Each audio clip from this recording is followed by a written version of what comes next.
antes de passar a palavra para a professora Poliana Muniz, que de maneira muito gentil aceitou o nosso convite para fazer essa conferência de encerramento. E aí, só para a gente fazer um link, a Poliana é cria direta do professor Weibas, né? Então você está vendo aí a responsabilidade, né, Poliana?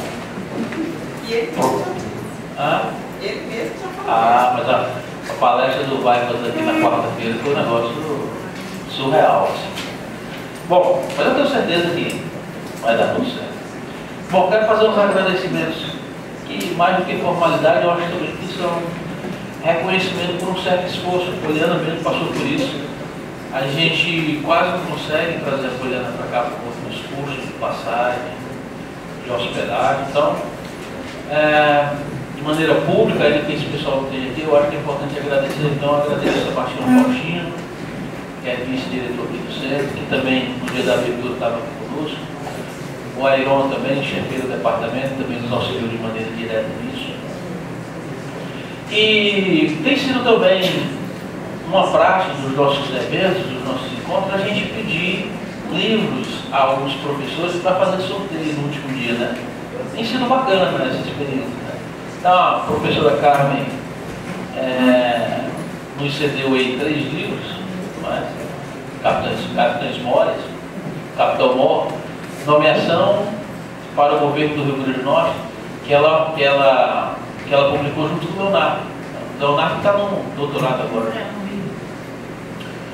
Bom, o professor Evangelista também nos disponibilizou alguns livros. E um servidor aqui da casa, chamado Flávio Gameleira, não sei se vocês conhecem, mas ele publicou esse livro, que chama 200 anos da viagem de Costa pelo Rio Grande do Norte. E de maneira muito gentil, ele foi semana passada na minha sala, disse: professor, eu vou deixar um livro para você. Eu achei tão gentil da parte dele. E aproveito para fazer a propaganda. Esse livro está ali disponibilizado também ali no Centro de Convivência, na livraria da editora. Enfim, acho que é isso, não é? Bom, a professora Poliana então vai nos ajudar a fechar esses 3 dias de trabalho. E a conferência que ela vai proferir, ela intitulou de O Tribunal Eclesiástico dos Leigos do Maranhão Setecentista.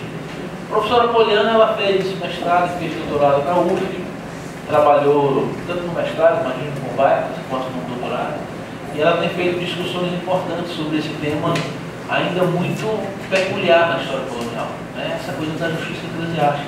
O Weibas já tem uma pesquisa consolidada nessa questão, na área de inquisição, sobretudo. Está coisa dos leigos, né?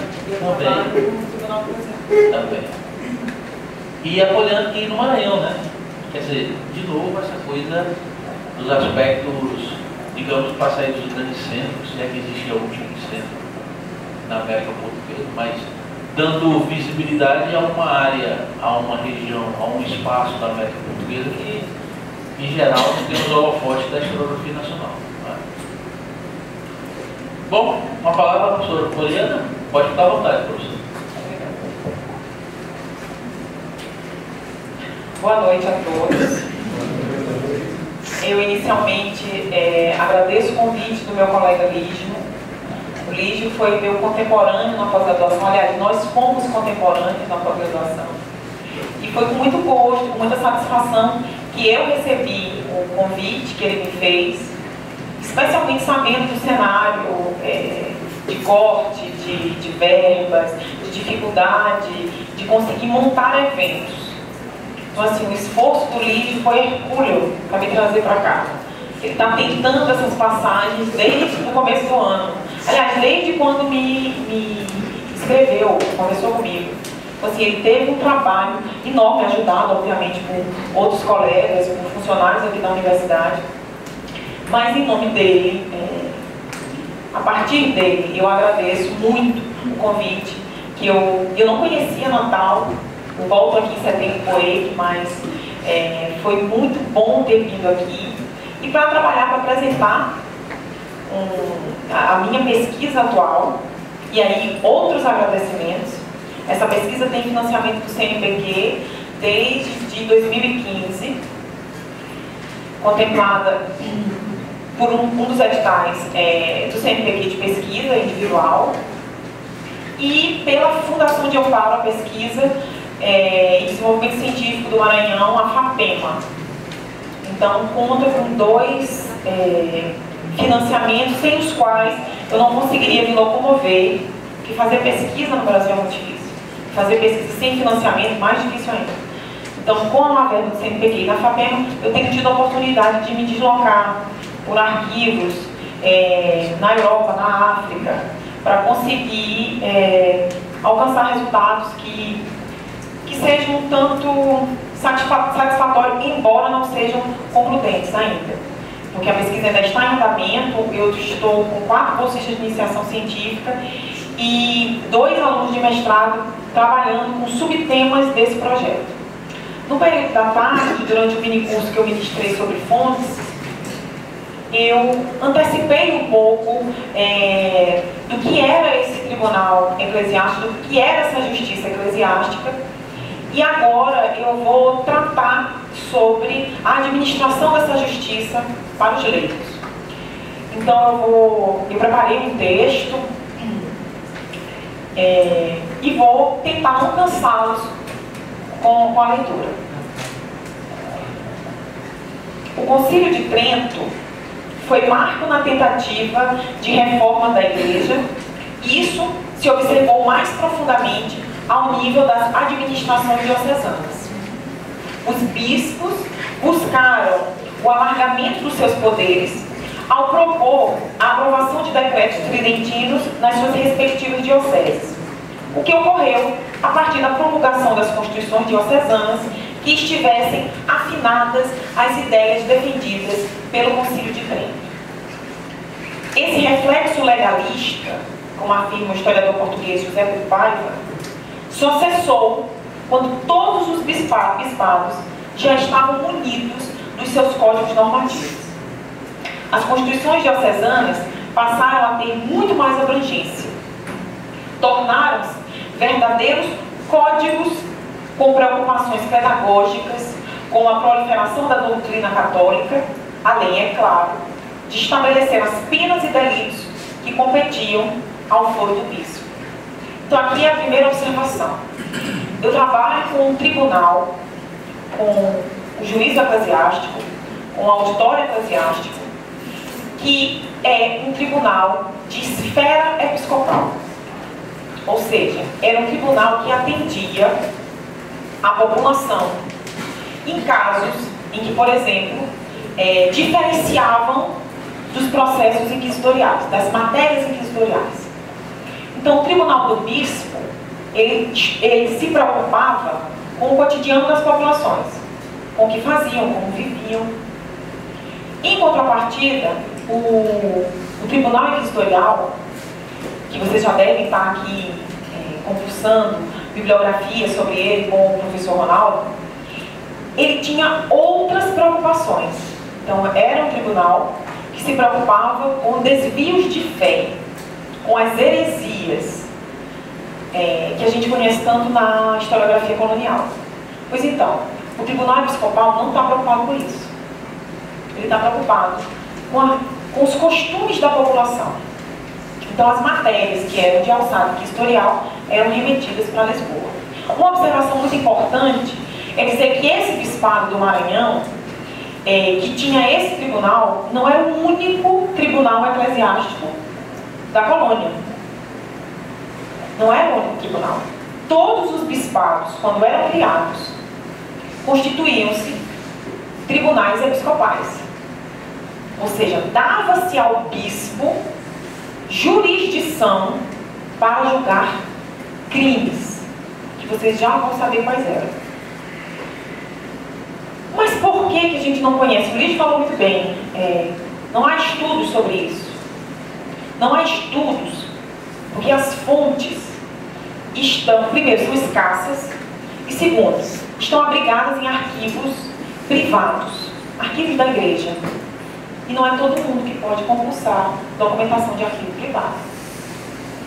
Então, a minha grande sorte foi ter a documentação do Bispado do Maranhão doada para o arquivo público do Estado. Então, no arquivo público, ela passou a ser uma documentação de domínio público. Antes, só quem tinha acesso eram pesquisadores que o sujeito lá da igreja deixava pesquisar ou não. Coisa que nós acompanhamos, por exemplo, de igual maneira em Mariana, no Spa de Mariana, onde é dificílimo compulsar a documentação, é preciso cartas, é preciso conhecer alguém, enfim. No arquivo do Maranhão, não. No arquivo está liberada para pesquisa. Então, todos os tribunais dioceses, todos os bispados, todas as dioceses tinham tribunais eclesiásticos. Só que a gente não tinha estudos profundos que explicassem a estrutura de funcionamento, que explicassem os agentes, que explicassem o que era um tribunal eclesiástico. E quem eram as pessoas, quem eram os agentes que trabalhavam nesses tribunais. Entretanto, os bispos só ganham jurisdição a partir do Concílio de Trento. Então, eles ganham jurisdição em crimes, e aqui é uma longa discussão bibliográfica e tratadista sobre o assunto, mas a partir das constituições, no caso do Brasil, mas antes disso, a partir do Concílio de Trento, na Europa, houve um alargamento da jurisdição do bispo, ou seja, ele podia punir pecadores que fossem públicos, concubinários, adúlteros. A gente vai já ver aqui que crimes eram esses. Então, para isso, para que funcionasse um tribunal como esse, era preciso uma legislação. Então, esses sínodos, como, por exemplo, as Constituições primeiras do Arcebispado da Bahia de 1707, que é leitura obrigatória para qualquer estudante de História Colonial, regiam a administração episcopal, que era regida pelo bispo, provisor e vigário-geral, amparados por um conjunto de outros agentes judiciais, obviamente. Tal administração estruturava-se em torno de dois aparelhos: a Câmara Eclesiástica, ou Mesa Episcopal, por um lado, e o Auditório Eclesiástico, ou Tribunal Episcopal, por outro. Então, são os dois braços que formam o juízo eclesiástico, ou a justiça eclesiástica. Ambos atuavam de forma complementar e coordenada. As estruturas diocesanas de governo eram eficientes e das que melhor estavam articuladas, mesmo se comparadas com grandes poderes institucionais do tempo, como órgãos do Estado e a própria Inquisição. Essa é uma afirmação de José Pedro Paiva. Então, o que julgava esse tribunal? Os bispos eram competentes em dois fundamentos: em razão da pessoa e em razão da matéria. Pela primeira, em razão da pessoa, as pessoas eclesiásticas, os padres seculares, ficavam sujeitos ao julgamento em foro privilegiado. Pelo segundo, a matéria, os bispos podiam processar e punir comportamentos ilícitos que, independente da pessoa que os praticava, mas antes pela natureza do delito, ficavam sob sua alçada. Desse modo, os leigos, assim como os eclesiásticos, podiam ser processados na jurisdição episcopal. Todo o meu trabalho de doutorado e da pesquisa que eu tenho desenvolvido nesses anos se preocupava apenas com o clero. Daí o título, Réus de Batina. Estou trabalhando com padres seculares processados nesse tribunal. Só que o volume documental era muito maior. E para um doutorado, com tantas preocupações que eu tinha, temáticas, articulações metodológicas, não era possível fazer. E a nossa vida de professor, pesquisador, não acaba no doutorado. A gente tem que continuar produzindo. Então, eu me dediquei a pesquisar o outro lado do tribunal, da atuação do tribunal, que eu não tinha contemplado na pesquisa do doutorado. Ou seja, se no começo eu pesquisei sobre os padres seculares, agora eu ia pesquisar de maneira inédita aquilo que eu não tinha dado conta. Então, os leigos. Submeti o projeto ao CNPq, foi aprovado. E, desde então, eu voltei a compulsar a documentação do século XVIII para tentar perceber como era e se havia diferença na administração da justiça, dependendo da pessoa denunciada, tendo ele ordens sacras ou não. Para analisar a documentação produzida por esses tribunais episcopais e sua potencialidade temática, foi preciso entender como funcionava o aparato jurídico-burocrático do juiz eclesiástico, a penetrabilidade do seu poder pelo território do Bispado do Maranhão, que eu já vou apresentar para vocês, e conhecer como se processava a tentativa de controle do comportamento moral das populações através de denúncias. A fase inicial da pesquisa, como eu contei para vocês, contemplava primeiro o clero secular. Ultrapassado esse momento, agora me dedico apenas aos livros. O centro das investigações que ora desenvolvo é o disciplinamento social e a reforma dos costumes de leigos a partir da interferência do poder eclesiástico num bispado da Amazônia Portuguesa, o do Maranhão, no século XVIII. Aí eu peço que vocês olhem para cá. Essa é uma figura que representa o bispado do Maranhão do século XVIII. Eu gosto sempre de enfatizar que é uma figura, não é um mapa. Não tem escala, se não tem escala, não é mapa. É uma figura meramente ilustrativa para que vocês tenham noção, e o historiador que trabalha, nós, historiadores da colônia, precisamos sentar o espaço, mostrar o espaço que a gente pesquisa. Então esse é o espaço, um bispado que foi criado em 1677, mas a partir de 1724 tem a anexação do território que está à direita de vocês, que é hoje o que a gente chama do estado do Piauí. Mas esses limites muito bonitinhos assim do mapa não estavam bem definidos. Então é meramente ilustrativo para vocês imaginarem a dimensão territorial desse bispado. Com uma observação: os bispados da América todos eram amplos. Então não é nenhuma peculiaridade do Maranhão ter um bispado desse tamanho. Assim, quando foi criado o bispado do Pará, em Belém, desmembrado do bispado do Maranhão, a documentação do Patriarcado de Lisboa comenta que, para compensar o Maranhão da perda do território do Pará, anexa a região do Piauí. Então, agora eu vou passar a comentar um pouco com vocês, quem são esses sujeitos, o que é essa jurisdição episcopal sobre leigos. A discussão quanto à jurisdição episcopal sobre leigos, se não foi inaugurada, certamente recebeu maior atenção depois que o historiador português Joaquim Ramos de Carvalho publicou em 1988 texto fundamental sobre a questão. A reflexão girava em torno da importância das visitas pastorais, que é o que todo mundo conhece de denúncias que a igreja coletava. Então, assim, as visitas pastorais é o que a historiografia brasileira colonial conhece muito profundamente. Trabalhos clássicos como do Luciano Figueiredo, do Fernando Torres de Londônio, da Laura de Melo Souza, utilizam visitas pastorais. Sobre os processos que eu trabalho, não são visitas pastorais. E demonstram, entre outras coisas, a atuação da justiça eclesiástica para além dos momentos das visitas pastorais. E eu vou explicar o que é uma visita. Ia um padre, um visitador, numa freguesia e colhia denúncias. Várias denúncias que constavam em capítulos. Ou seja, queriam saber quais eram os costumes daquela população, como viviam, se eram casados ou amancebados, se batizavam os filhos, quais eram os seus costumes, se iam à missa.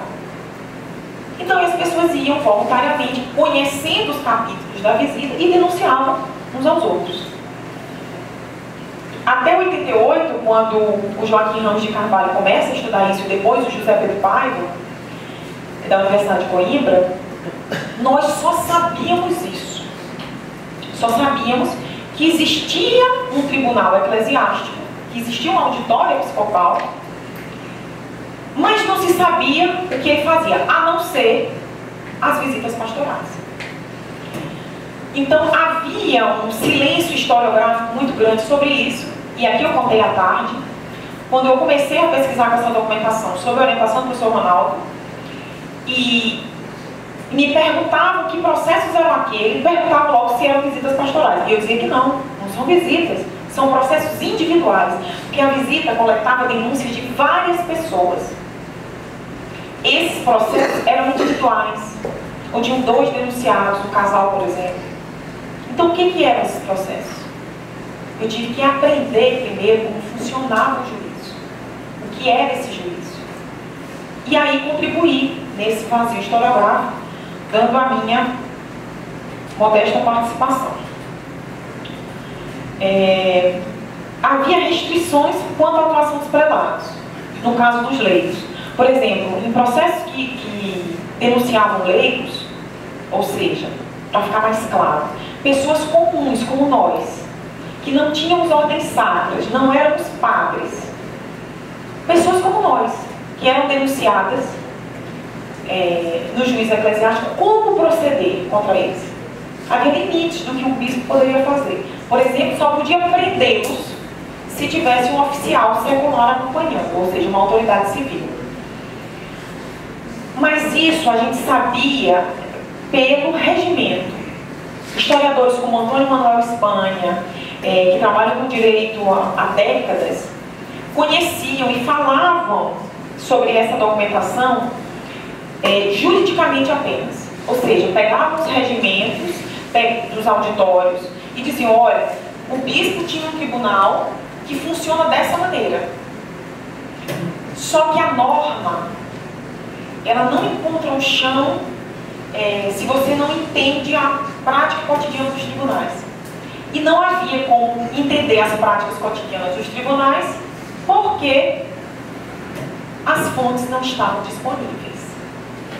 Então, se não estavam disponíveis as fontes, não era possível para essa historiografia portuguesa de primeira geração, e muito respeitada, ir além do que dizia a norma.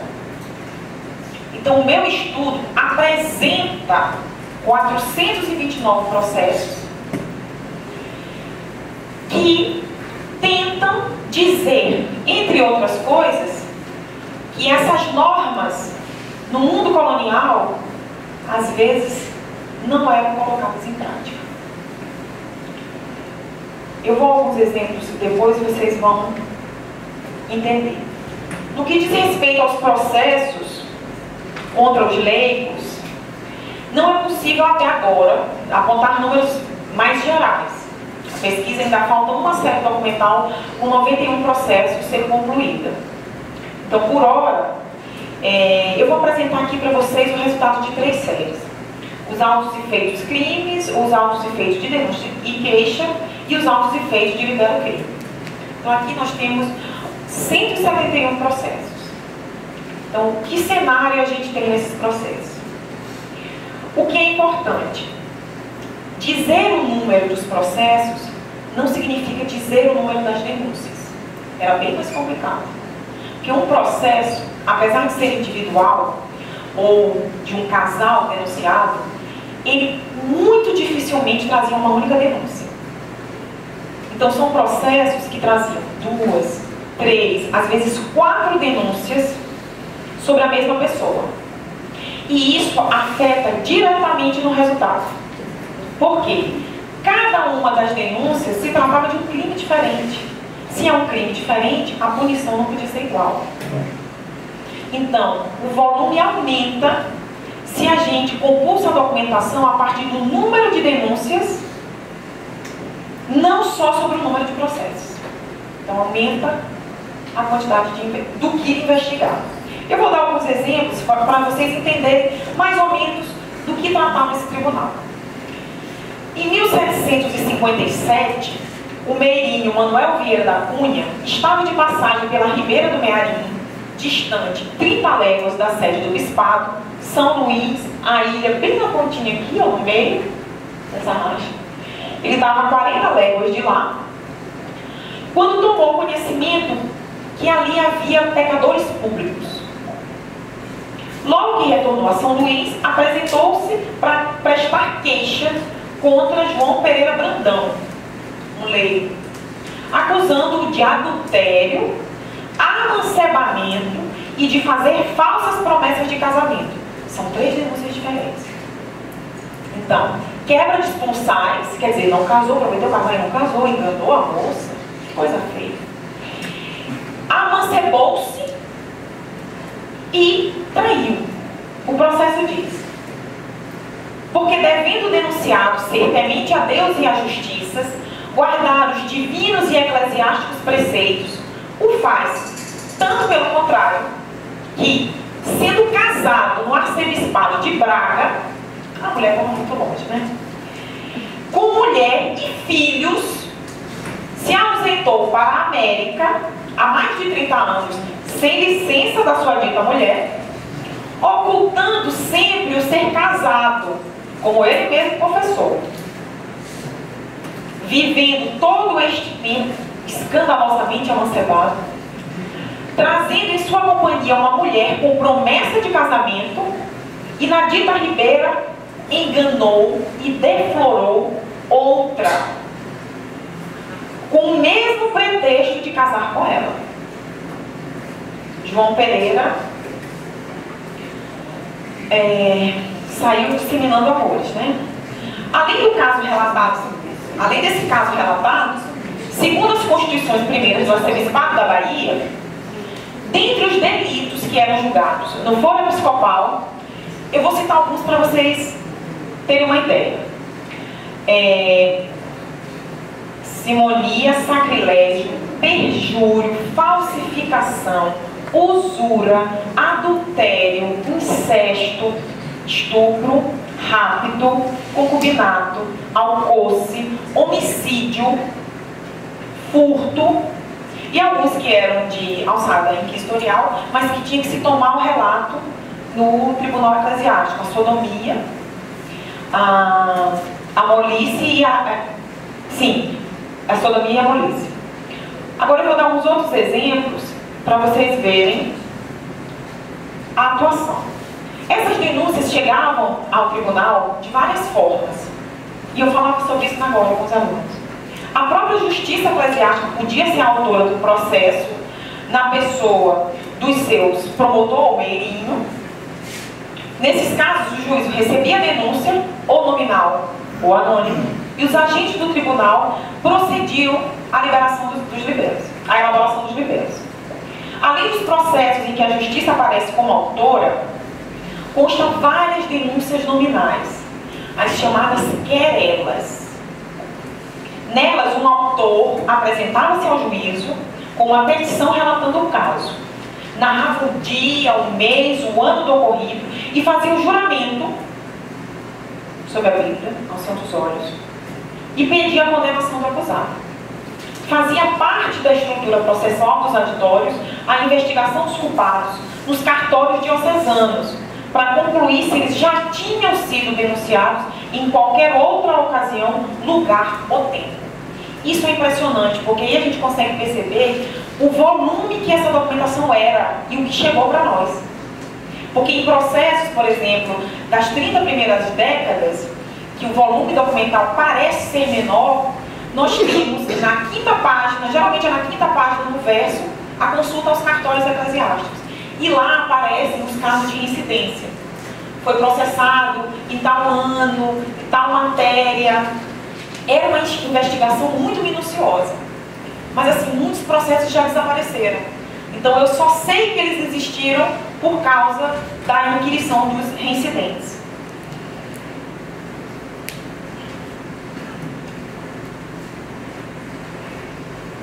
No que diz respeito, por exemplo, aos impedimentos para contrair matrimônio, que também é um volume documental muito interessante, de acordo com as normas da Igreja, existiam 16 tipos, dentre esses, 2 impediam a celebração do matrimônio, enquanto 14, além de impedir a celebração, também anulavam o casamento depois de contraído.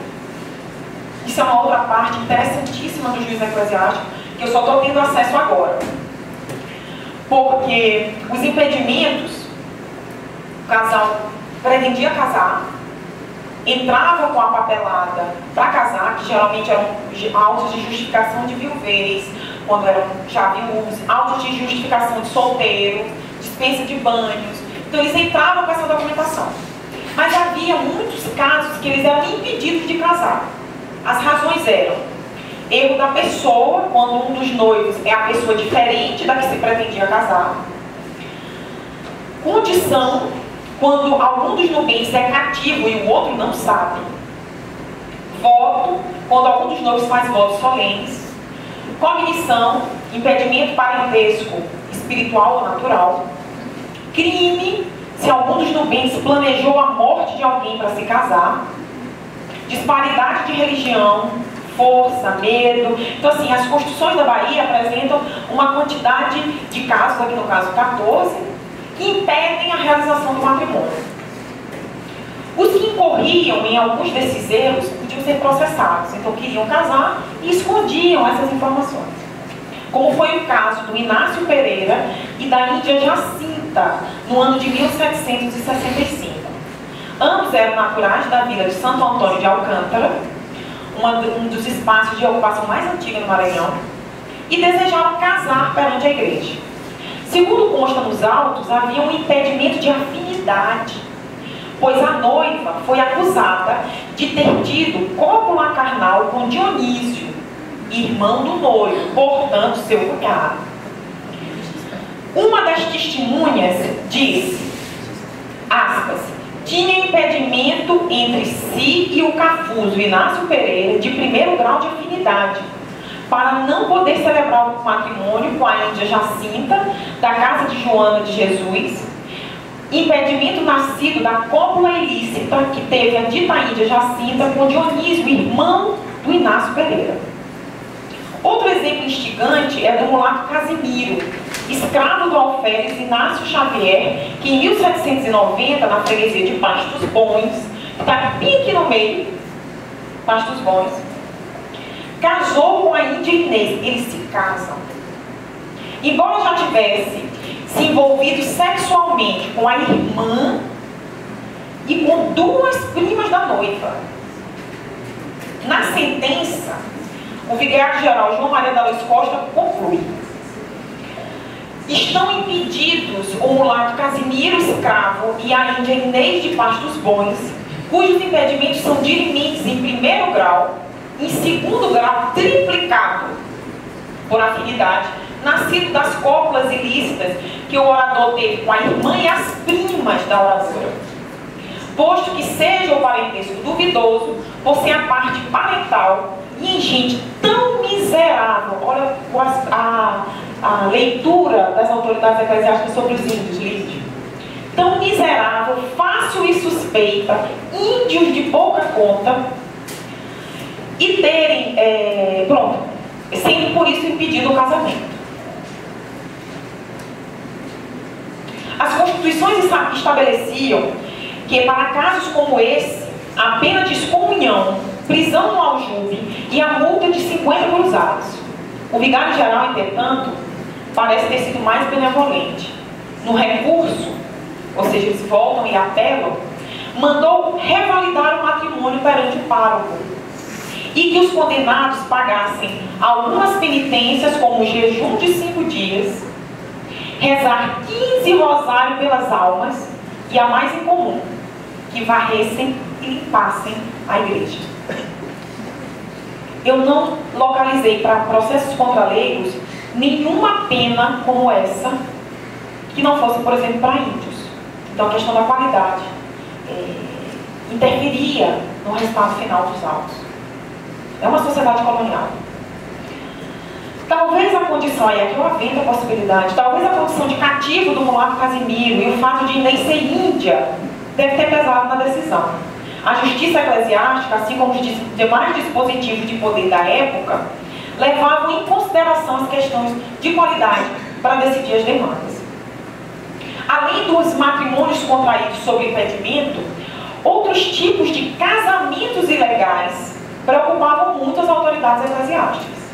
No ano de 1757, na vila de Alcântara, Jerônimo França e Antonília Duarte foram denunciados, aspas, porque ajustando casais entre si e impetrando o denunciado termo para fazer fora da vila da capela de Jericó, que era dos reverentes padres da Companhia de Jesus, perante o padre Jerônimo, com dolo e malícia, se foram receber como casados, na ermida dos religiosos do Carmo, na presença do frei Francisco Cardoso, já caduco, a quem enganaram, fecha aspas.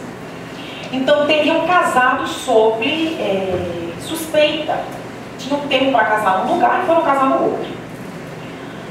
Maurício Ferreira da Nóbrega e Romana Pereira foram além. Outro exemplo. No ano de 1752, aspas, com temerário arrojo, desprezo e ludibrio da justiça, falsificaram o mandato de casamento. Fecha aspas. Maurício era residente em São Luís e Romana na vila de Icatu, que está perto de São Luís. São Luís está aqui em cima e Icatu está um pouquinho embaixo. O denunciado era escravo e estava com a sua liberdade em litígio. Eles não conseguiram casar nem em São Luís e nem no Icatu. Então decidiram realizar a cerimônia no Mearim, que é um pouco mais embaixo, nessa região de Itapecuru. Maurício alterou o mandato de casamento que eles já tinham recebido do juiz eclesiástico, aspas, nas palavras onde dizia Icatu, vila e escravo, fecha aspas, pondo, aspas, Mearim Ribeira e outra que mal se entende. Ele suprimiu a informação de que ele era escravo, fecha aspas. Depois de casados, foram denunciados ao juízo e o documento adulterado foi analisado. Fizeram uma perícia. Apurou-se que, aspas, o papel trazia em si um borrão das partes que falava da liberdade de estar em litígio. Fecha aspas. Casos de incesto e alcoce também geraram muitas denúncias ao juiz eclesiástico do Maranhão. Em 1758, por exemplo, João Vasco, homem casado, morador de Cumã, região de Alcântara, foi denunciado por cometer um grave incesto, aspas, com uma sua própria filha, sendo tão escandaloso que foi apanhado em ato ilícito de cópula com ela, e até com outra filha de pouca idade, ia cometendo semelhantes torpezas com público e notório escândalo. Fecha aspas. Em outro âmbito, Florência Soares foi processada em 1742 porque, sendo mãe e devendo por isso, aspas, ser zelosa, fecha aspas, dava alcoce em sua casa a sua filha Inês do Rego, consentindo que ela use mal de si com Francisco de Pontes, homem casado, e porque na sua presença, aspas, o casal fazia atos ilícitos e brinquedos, fecha aspas. Vocês podem imaginar que brinquedos eram esses. A pesquisa em andamento aponta que os desvios do sacramento ao sacramento do matrimônio seriam o centro da preocupação repressiva do juiz eclesiástico. O casamento em face da igreja era um dos pilares de maior defesa do Concílio de Trento. E não espanta que houvesse vigilância em todas as partes do bispado em busca dos transgressores. Os próprios trâmites para alcançar o estado de casado já exigiam disciplina e paciência aos nubentes, como vimos nos exemplos sobre os casos de impedimento. O adultério de que foi acusado João Pereira de Lemos em 1742 é exemplo dessa difícil política de ordenamento de costumes acerca do matrimônio. João era acusado de não fazer vida marital com sua esposa e de deixar os seus filhos, os filhos que tinha com ela, passando necessidades. Com Mônica, sua concubina e escrava, aspas, vivia como se fosse casado, fazendo dela grande estimação, posto que ela governa a casa, fecha aspas. Os filhos que com ela tinha, aspas, andavam bem vestidos e trajados, e um deles na escola, filho da escrava na escola, fecha aspas. As testemunhas não deixaram de pôr em evidência o que eles chamam de escândalo. E isso é uma categoria jurídica que o Joaquim Ramos de Carvalho trabalha muito bem. Tem que ser pecado público, tem que ser escandaloso, ou seja, tem que estar no universo da murmuração, tem que estar no universo da algaravia, do que a gente chama hoje de fofoca. As pessoas tinham que saber. Então, para isso, tinha que ser escandaloso o caso. Evidencia o escândalo de uma relação entre desiguais. A escrava e seus filhos não teriam os mesmos direitos da família legítima. Eis o motivo da denúncia. É isso que os denunciantes, as testemunhas que depõem no caso, alegam. Outro que não escapou da vigilância pela manutenção do matrimônio foi Antônio José da Cruz, natural de Pernambuco, lá casado com Maria Rosa, porque, vindo para as partes do Maranhão, aspas, estava casado uma segunda vez com Paula Fernandes, sendo a sua primeira mulher viva. Então, um caso de bigamia que não era de alçada do bispo, e sim inquisitorial. Ele foi denunciado pelo primo da sua primeira mulher. O vigário colado na freguesia tomou depoimento, avisando o risco de excomunhão. Quando sentenciou, o vigário-geral foi informado que Antônio José da Cruz já estava preso por culpas no juízo secular e o processo não seguiu adiante. Isso é uma das coisas que é mais interessante do funcionamento das justiças no período colonial. Da mesma maneira que o bispo tinha jurisdição sobre essas matérias de concubinato, de almoço, de homicídio, por exemplo, o Tribunal Civil, o juízo da coroa, tinha igualmente jurisdição sobre esses casos. Mas isso é natural, isso era comum naquelas sociedades depois do período da expansão, porque tomava conhecimento, quem seguia adiante com a denúncia, quem dela primeiro tomava conhecimento. Então havia muitos conflitos de jurisdição, mas isso daqui é uma outra questão que eu também já analisei. Mas não só de desvios contra o sacramento se compõem os processos contra leigos no Bispado do Maranhão. Igualmente relevante é destacar o caso de desrespeito à igreja, que levou o cônego Francisco de Mata Bosque a denunciar, em 1762, Francisco Furtado de Mendonça, devia ser meu parente, morador em Alcântara, porque, aspas, arremessou uma imagem de Nosso Senhor Jesus Cristo crucificado, que estava em um oratório, onde sua mulher com seus filhos costumava rezar o rosário, e disse estas palavras: Ah, Senhor, que estás aí, vós não me dás nada, nem quero que me deis. Fecha aspas. Acrescentou ainda o denunciante que, aspas, em outra ocasião, chamando sua mulher para ir rezar o rosário, ele respondeu que levasse o diabo ao rosário e ela junto com ele. Fecha aspas. Francisco teria continuado no seu desrespeito depois que teve um forno destruído por um boi. Encontrando várias pessoas da vizinhança, ele teria dito, aspas, que antes ele queria perder quantas almas tivesse no seu corpo e dá-las a todos os diabos do que perder o seu forno. Fecha aspas. O vigário-geral chamou em sua presença para uma admoestação paternal. As punições aplicadas também têm relevância para se entender até onde chegava a jurisdição episcopal sobre os leigos. Para o concubinato, que no Maranhão graçava como campeão das denúncias, a legislação eclesiástica previa que contra leigos fossem aplicadas 3 advertências com ou sem penas pecuniárias, ou seja, sem o pagamento de multas, antes de se sentenciar penas de maior gravidade, como prisão e degredo. E essa variação na gravidade da pena imposta serviu para todos os delitos aqui citados. As punições variavam desde o pagamento de multas, prisão e suspensão de ordens, para o caso de eclesiásticos, até o degredo, o açoite e as galérias.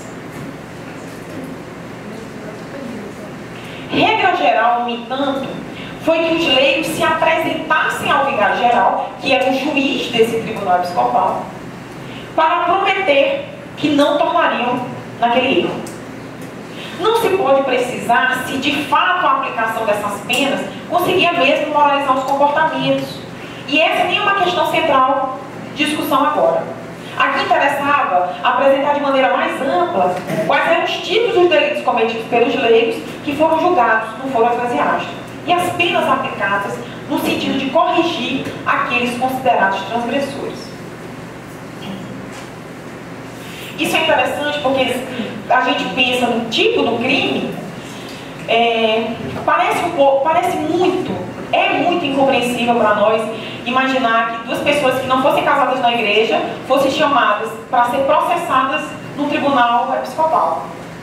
A gente só consegue compreender se a gente entende a lógica de conversão dessas populações, a lógica de tentativa de modelação desses corpos a partir de uma disciplina católica. Então eram comunidades muito pequenas.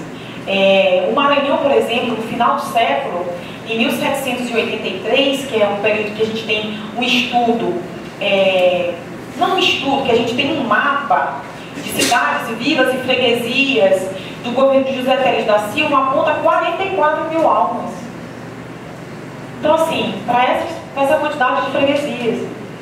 Então, é uma população que está espalhada por um território amplo e que está sendo vigiada. No século XVIII, o Bispado do Maranhão era um enorme desafio à igreja. E assim deve ter sido em outras partes da colônia. O território por doutrinar e governar era muito extenso. O contingente de clérigos, que eu aqui não tratei, mas era insuficiente perante a população sempre crescente. A igreja tentava organizar, mesmo sujeita às vicissitudes diárias, claro, o seu aparato burocrático e normativo para a ordenação de comportamentos. Os tribunais eclesiásticos tiveram um peso importantíssimo na organização do poder católico e da jurisdição dos bispos e seus agentes. Imagine para áreas mais populosas que a gente não tem acesso às fontes. Imagine o que produziram esses cartórios eclesiásticos.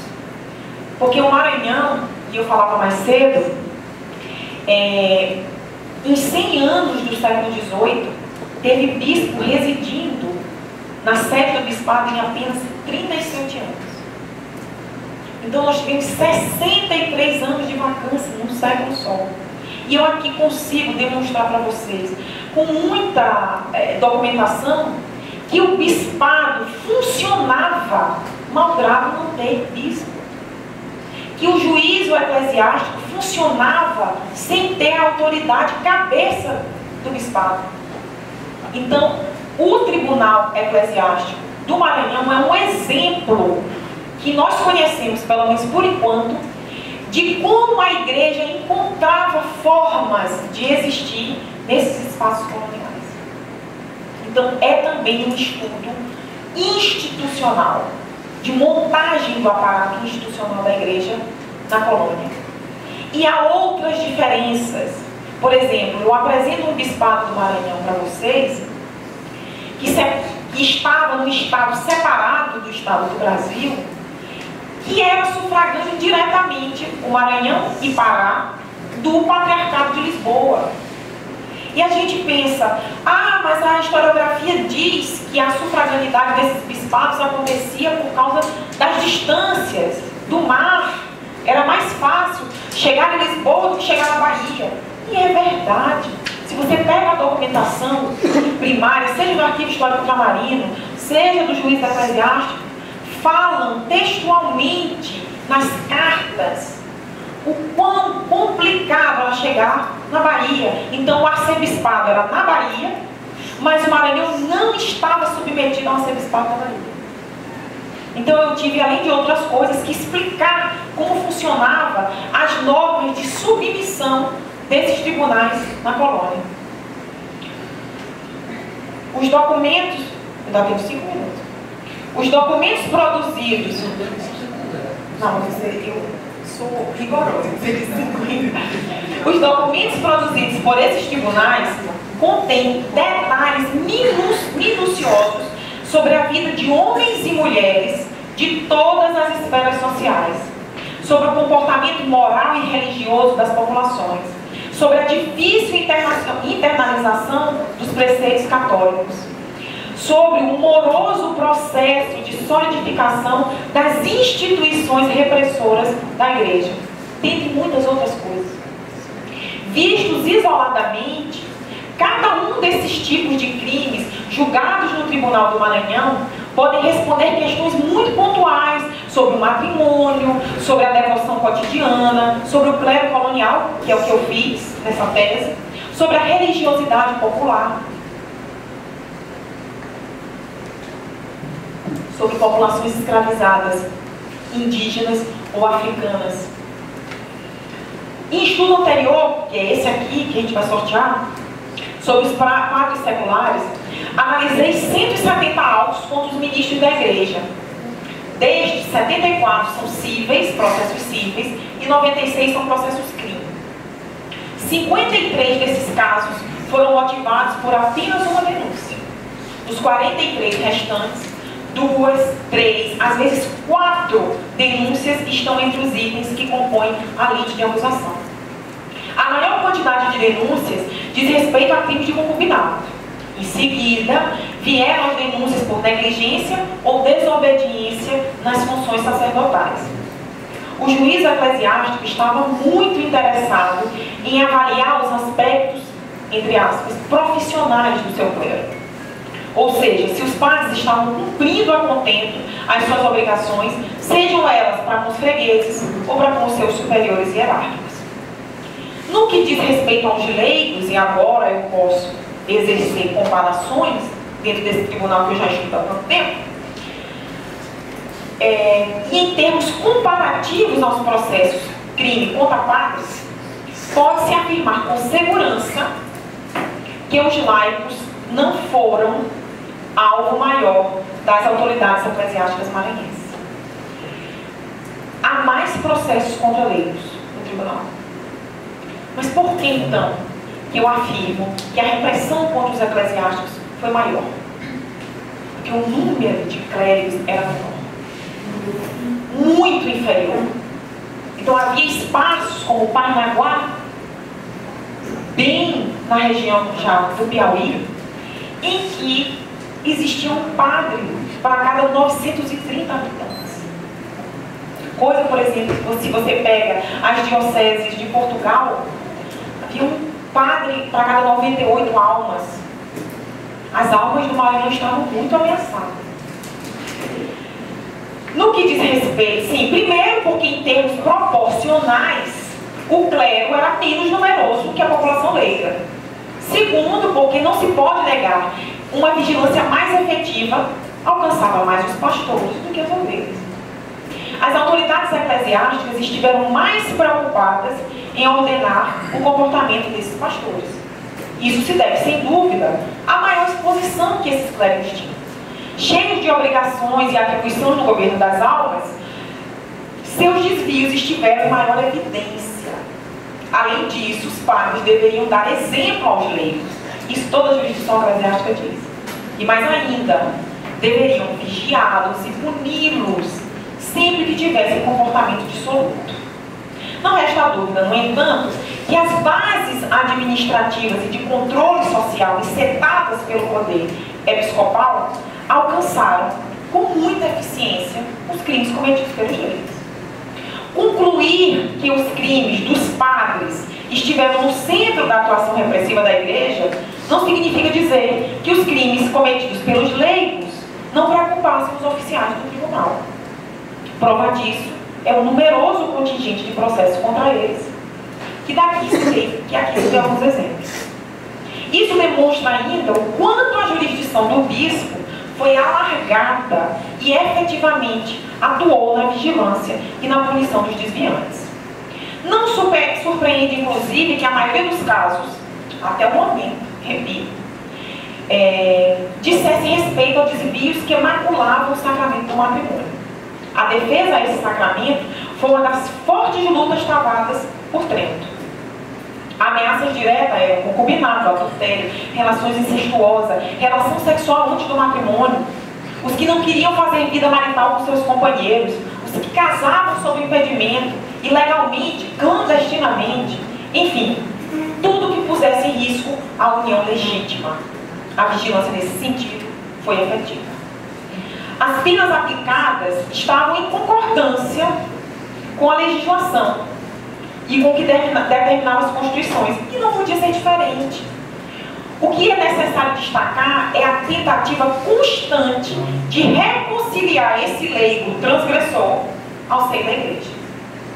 A assinatura dos termos de emenda, admoestações paternais, multas, agiam no sentido maior de uma conciliação, de uma pedagogia da correção, do que de uma simples e mera punição, ou até do afastamento desse transgressor da igreja. Era uma prática misericordiosa.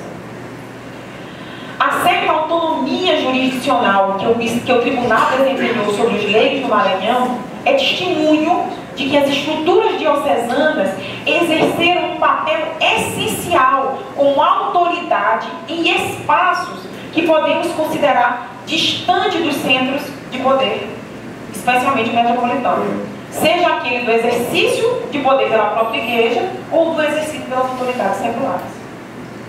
Mesmo em áreas distantes como a Amazônia Portuguesa, a igreja dava sinais de que era possível se adaptar à difícil realidade e tentar exercer o seu poder. O longo histórico de vacâncias do Bispado do Maranhão, que eu falei aqui para vocês, foi de 63 anos, deve ter interferido na política disciplinadora que a igreja pós-tridentina pretendia difundir em seus territórios. O que é incontestável é que a ausência do bispo na sede do poder não inviabilizou, menos ainda impediu que fosse colocado em prática o projeto de vigilância aos infratores. O Tribunal Episcopal e as outras instâncias de atuação do poder eclesiástico demonstraram ser possível funcionar e agir sobre essas circunstâncias. Os leigos foram parte importante nesse processo de exercício jurisdicional do poder episcopal, como se pode observar pelos processos aqui revelados. Homens e mulheres tiveram suas vidas esquadrinhadas pela repressão da Igreja Católica no Maranhão. Muito obrigada.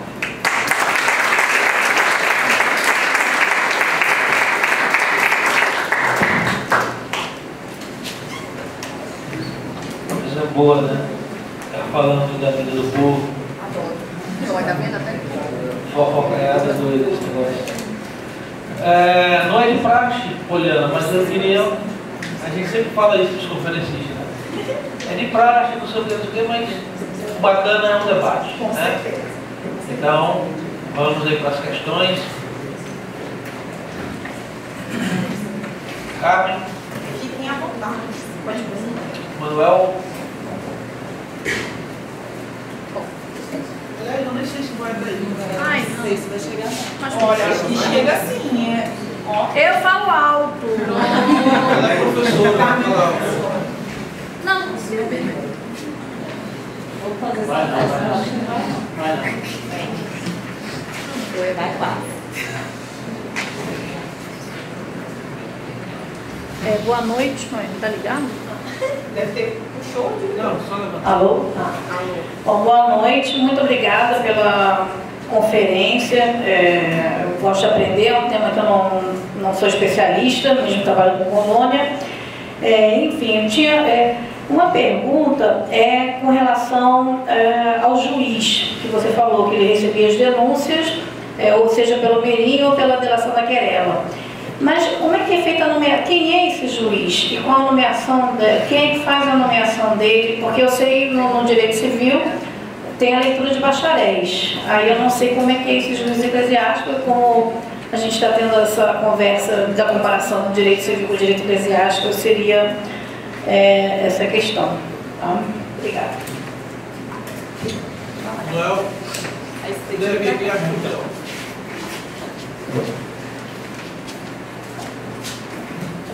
Boa noite. A minha pergunta é referente mais à questão do espaço em si que você trabalha. Porque assim, eu tenho um interesse, um certo interesse sobre essa região sul do Maranhão, né? Eu já li alguns documentos que trabalham o processo de colonização do Major Paulo Ribeiro, né? E eu fiquei curioso saber se essa freguesia de Paranaguá, ela faz parte dessa região que é colonizada por ele no século XIX, porque se na documentação do início do século XIX eu não consigo identificar, é como se tudo fosse, não tivesse nenhum local, nenhum tipo de freguesia, né? Que tudo fosse de início mesmo colonizado. E teve também algumas citações com relação o nome Baixos Bons, acho que no caso da Inês, que você falou, se esse Baixos Bons, essa região desse sertão de dentro, né, que vai ser identificada. Porque eu não consegui, por exemplo, dentro da documentação dele, identificar se existia alguma freguesia, como eles davam essas dinâmicas, que eu também queria saber. Queria que você falasse um pouco sobre essas dinâmicas, principalmente nessa região sul. Obrigado.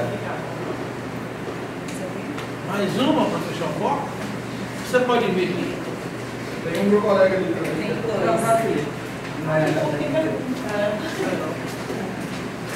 Não preciso falar no microfone. Mas o nome? Felipe. Boa noite. A minha pergunta você falou sobre a questão da prisão, da questão dos julgamentos dos escravos. Aí eu fiquei querendo saber se tinha alguma repercussão para o proprietário desse escravo, como que ficava essa questão jurídica, se, por exemplo, o escravo era preso, se ele tinha algum ressarcimento, alguma coisa nesse sentido.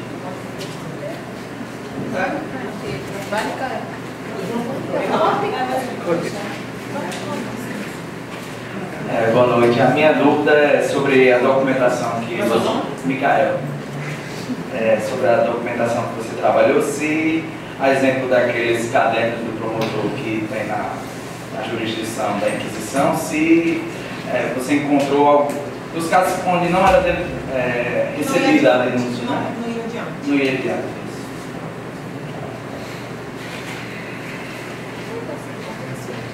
Ótimas perguntas. Vocês conseguiram apreender o que eu estava querendo passar. Então, Carmen, o juiz do Tribunal Eclesiástico era o vigário geral. Então, há um regimento, que é o regimento do auditório eclesiástico, que é anterior às Constituições da Bahia. As Constituições da Bahia são de 1707, mas o regimento do auditório eclesiástico é de 3 anos antes. Então, significa dizer que antes mesmo de haver constituições diocesanas para a América Portuguesa, já existia um regimento que dizia como funcionaria um tribunal episcopal. O que corrobora a tese de que todos os bispados tinham tribunais desse tipo, malgrado o desaparecimento das fontes. Então, o regimento do auditório estabelece a função e as características e qualidades que esses oficiais do auditório eclesiástico deveriam ter. Então, o vigário geral deveria ser formado em cânones, ele deveria ter bons costumes, então há uma receita do que era preciso. Só que aqui, na colônia, nem sempre você tem, para espaços como a Amazônia colonial, doutores em cânones, assim, dando sopa. Então, os que tinham formação em cânones, eram imediatamente cooptados pelo aparato burocrático da igreja. Então, os 17 vigários gerais que o Maranhão teve no século XVIII, apenas 2 não tinham formação em cânones. Então eu tracei os perfis desses vigários, majoritariamente no arquivo da Universidade de Coimbra, onde a maioria deles estudou, e uma outra parte na Espanha. O Francisco Mataboski, que foi promotor, depois vigário-geral do Bispado do Maranhão, ele não era brasileiro nem português. Brasileiro é uma expressão que a gente usa agora. Mas ele teve que fazer um processo de compatriação, e isso está na documentação do Arquivo Histórico do Maranhão. Ele teve que pedir a naturalidade das terras do Maranhão para poder ser, que Mataboski era espanhol, ele era catalão, na verdade. Então, para ser esse juiz, era preciso preencher esses pré-requisitos, muito flexibilizados em alguns termos, para o espaço colonial. Por exemplo, a dispensa dos defeitos, como defeitos de sangue, nódoas de sangue, como se chama na documentação, um costado cristão novo, um antepassado escravo, um antepassado cigano. Esses defeitos, essa é uma expressão da documentação, não sei o que eu estou dizendo, quando apareciam, e aqui eu contei à tarde o exemplo de um escrivão na Vigararia Forense do Piauí que era mulato, e que as testemunhas não perdoavam, os denunciantes não perdoavam, sempre enfatizavam que não queriam prestar depoimento num tribunal em que o escrivão era mulato. Então, aí demonstra que essa flexibilização acontecia. Ele permaneceu no cargo, e ele mesmo dizia, escreveu uma carta para o rei, está no arquivo histórico do Camarino, que ele ia permanecer porque ele era alfabetizado. E ali as pessoas não liam nem escreviam, assinavam com o sinal da cruz. Então, o que demonstra que esse mulatismo, que é como eles chamavam, podia ser, entre aspas, perdoado. Então, a denúncia era recebida de que maneira? Ela aparece, Carmen, na capa do processo. É a estrutura do documento, que eu falava hoje de tarde, que a gente precisa conhecer a estrutura do documento. Na primeira página do processo, no canto direito, aparece o nome dos denunciados. Então, João Pereira de Lemos e a Índia Inês, desse lado. Bem em cima, no cabeçalho da página, do lado esquerdo, aparecia o nome do denunciante. Ou aparecia juízo eclesiástico, quando era alguma autoridade do eclesiástico, meirinho, promotor, ou aparecia o nome do denunciante, no caso de querela. Então, o caso do Valério Garcia, que foi uma testemunha que eu contei aqui, denunciava, aparecia o nome dele do lado do denunciante e sempre os denunciados do lado direito, em cima. Aí logo embaixo, uma espécie de cabeçalho do processo. Juízo eclesiástico do Maranhão, aí vinha ano de nascimento de nosso Senhor Jesus Cristo, tal ano, em casas de morada do reverendo doutor vigário-geral, o nome do vigário-geral, chamou-se, aí aparecia o denunciante, fulano de tal, denunciando, os denunciados, aí dizia, mas não tratava do motivo da denúncia dessa página. 2 páginas depois, vinha a lite de acusação. Em cima, aparece de novo o nome dos denunciados, e embaixo, também uma receita. Número 1, porque devendo ser temente a Deus e a demais justiça, o faz tanto pelo contrário que, aí em sequência, todos os crimes que ele era denunciado. Respondi isso a pergunta? Pronto. Para o Manuel, esse livro do Francisco de Paula Ribeiro, que é um dos mais famosos sobre essa região do sul do Maranhão, aqui, como eu falei, é uma figura, então é ilustrativa, não havia limites definidos. Vocês ouviram aqui a conferência do Ronaldo sobre os sertões? Não ouviram? Pois é, tudo aí nessa região é os sertões de Pastos Bons, ou os sertões de baixo, ou os sertões de baixo. Essa é a expressão que aparece na documentação. Como que eu chego ao nome dessas freguesias? Também é a documentação que me aponta. Então a documentação diz que na freguesia de Aldeias Altas aconteceu tal coisa. E eu ia procurar nos registros eclesiásticos, mais ou menos onde ficava Aldeias Altas. Então algumas delas mudaram de nome. Oeiras não foi sempre Oeiras. Campo Maior não foi sempre Campo Maior. Então assim, eu meio que me perdi no começo. Aí algum documento lá na frente dizia antes Campo Maior. Aí eu me achava. Então é também um exercício de localização muito importante. Porque se a gente não conhece esse espaço, a gente não entende, por exemplo, para o caso do juiz eclesiástico, as distâncias que demandavam cada processo. E eu vou repetir o exemplo que eu dei à tarde. Cabelo da Velha era uma enseada que só se chegava por mar e demorava 17 horas para chegar de pano aberto, ou seja, que é uma documentação, que é uma expressão também do documento. Chegava-se embarcado, se tivesse vento eram 17 horas. Mas vem uma denúncia de Cabelo da Velha. Vem uma denúncia que chega ao tribunal eclesiástico. Aí vem o problema. Nós não temos oficial eclesiástico lá. Nós não temos pároco. Não temos nenhum vigário na região de Cabelo da Velha. Aí você pensa, quanto que a burocratização dessa estrutura diocesana ela vai se processando. Não tem, mas eles mandaram. Eles mandaram um oficial do tribunal de barco para citar o denunciado, que tinha ido, não digo se esconder, mas digamos procurar um refúgio mais seguro em Cabelo da Velha, onde só se chegava de barco. Qual foi o crime? O crime foi homicídio. Então, vai o oficial Reginaldo Beirinho citar a denúncia. Então a gente entende, Manuel, por exemplo, o quanto é importante saber desse espaço para entender o funcionamento, ou o que eu gosto de chamar de penetrabilidade do poder eclesiástico, até onde chega o tribunal. Então, Paranaguá, por exemplo, que está lá no finzinho, é um castigo por vários transgressores. Quando você via ele chegar em Paranaguá, eu já procurava saber quem era, porque eu sabia que tinha feito alguma coisa muito feia. Porque ele já tinha passado pelas outras freguesias, o padre não perdia as ordens. Só um caso em todo o século XVIII que ele é degradado. Um caso só. Porque ele entrou em conflito com a coroa. Então, já não foi um crime de jurisdição episcopal. É crime de lesa majestade. Então, ele não foi perdoado. Inventou ouro nos sertões do Piauí. Ainda dizia que tirava-se ouro em arrobas. O caso é conhecido como o Eldorado Maranhense. Claro, que ele perdeu as ordens. Foi se meter, a coroa andou expedição para achar o ouro. Enfim. Uma fake news, tá? Pois é. E ele perdeu as ordens. Então, o que é esse território do sul? O que é esse território do sul do Maranhão? A ocupação dessa região é uma ocupação relativamente recente comparada ao litoral, como em toda a parte na colônia.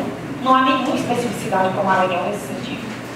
E a ocupação começa com a descida do gado da Casa da Torre, que vem da Bahia. Então, essa ocupação que é solidificada na historiografia do Maranhão, se é que a gente pode falar que o Maranhão tem uma historiografia, a gente está construindo ainda muito que ser feito. Falou-se, discutiu-se que essa interiorização do gado teria proporcionado essa ocupação de espaço.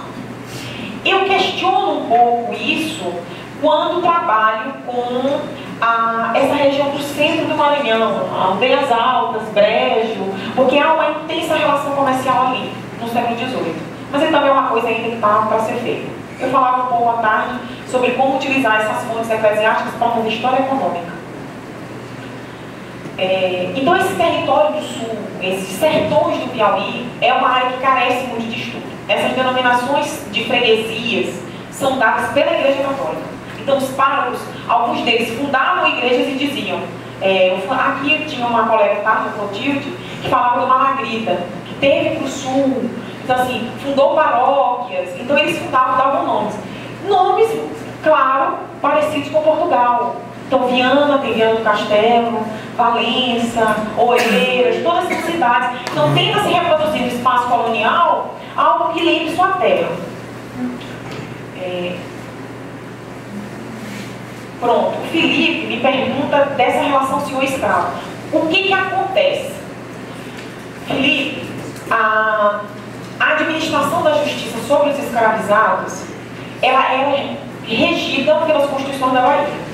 A Marisa Soares tem um estudo sobre isso no livro chamado A Igreja no Brasil, organizado pelo Bruno Feiter e pelo Everton Souza. E lá ela discute quais eram as atribuições do senhor após as constituições da Bahia. Então, cabia ao senhor se preocupar com o ensino da religião para esse escravizado. E quando esse sujeito transgredia? Em nenhum dos casos o senhor foi chamado ao auditório. Nenhum dos casos. Simplesmente se desfazia o matrimônio? Quando se desfazia o matrimônio, não foram todos os casos que se desfez. O escravo casou com uma livre. Se ela não foi questionada, se sabia que ele era livre, que ele era impedido, que ele era escravo, o casamento era desfeito.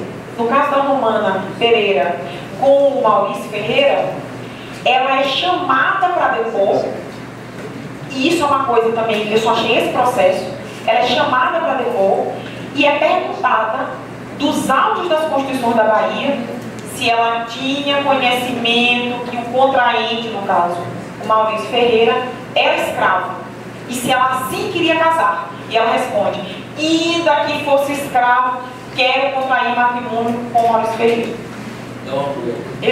É o amor. Então ela quis ainda casar com o Maurício. Os senhores não foram convocados para depor.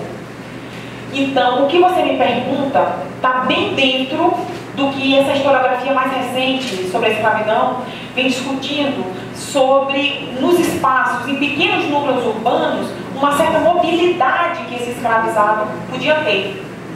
Então, todos os escravizados que aparecem, mesmo aqueles que são apenas testemunhas, malgrado a desqualificação da sua fala, como acontece no caso dos índios, eles depõem e só se denomina, só se discrimina quem era o seu senhor. Quem era o seu senhor. Então, nas visitas pastorais, aí pode lhe interessar, o senhor era chamado. Então, assim, eles estavam todos, existia um plantel, mesmo reduzido, de escravizados em determinada roça, o senhor era questionado por que eles não estavam batizados. Então, não era o escravizado que era denunciado, era o senhor. Então, não deixa os escravos irem à missa, trabalha no domingo. Então, nesse caso, não era o escravo, e sim o senhor que era denunciado. É obrigação do senhor isso. Exatamente, é o que rege as constituições. É capaz até dos escravos fazer chegar o ouvido do vigário. Não é difícil. Porque nas desobrigas mesmo, eles tinham um contato mais direto com esse pároco. Que a desobriga, geralmente, antes da visita pastoral, claro, já era uma espécie de forma de coletar, era um reconhecimento. E aí ele ia lá e sabia qual que trabalhava, em dia que não podia, quem estava na lavoura, quem não ia à missa.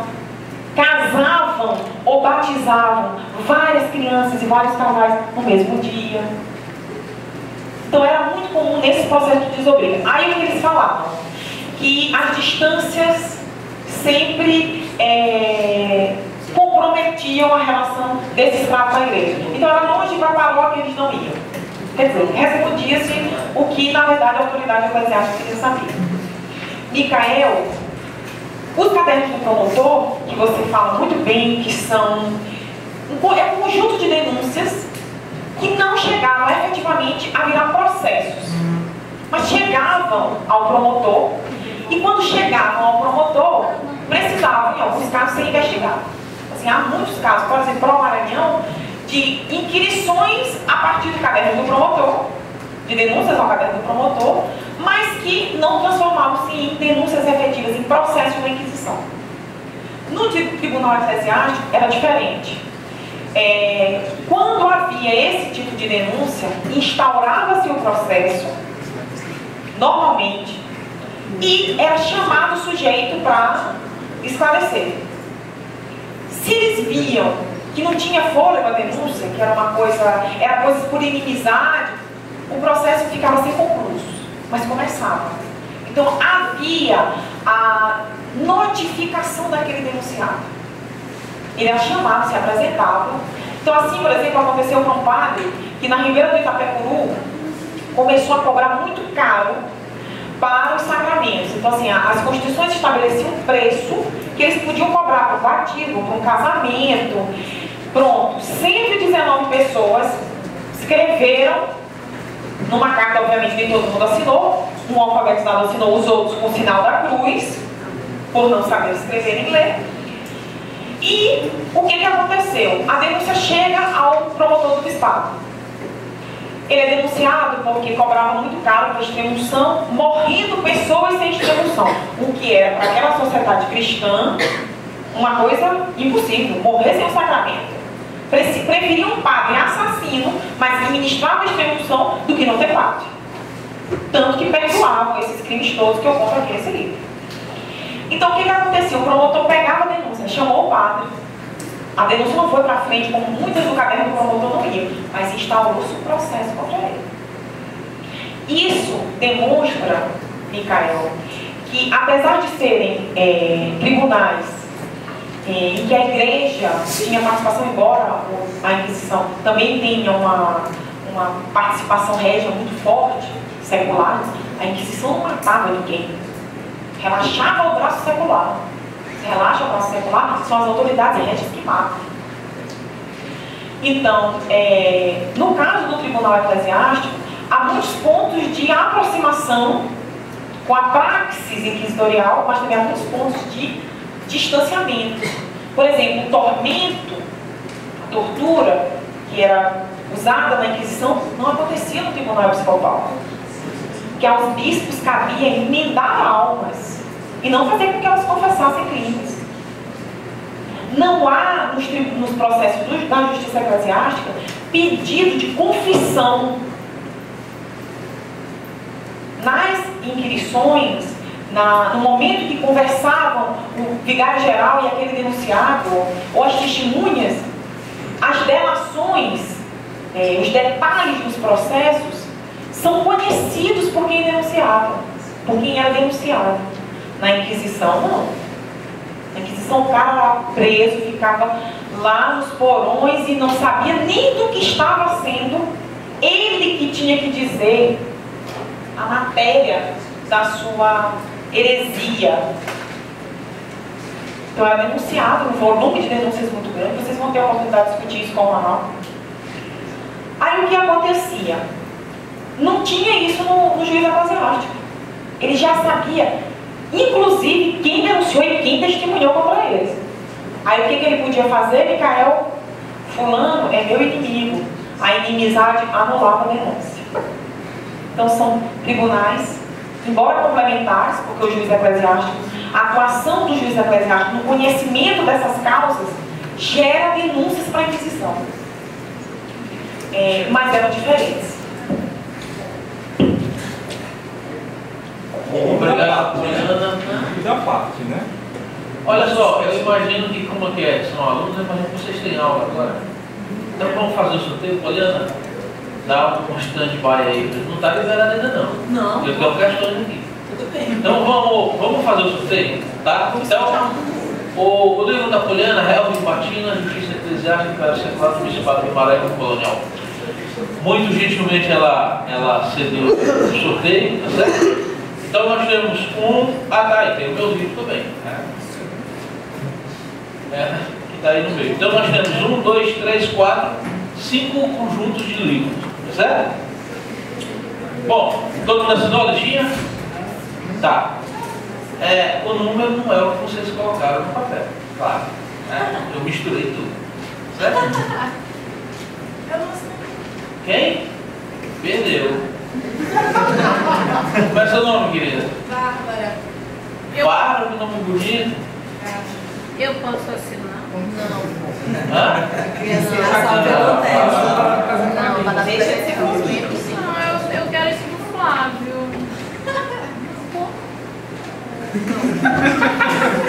Ela fez beicinho. Era importante colocar seu nome. Mas se eu ganhar no último.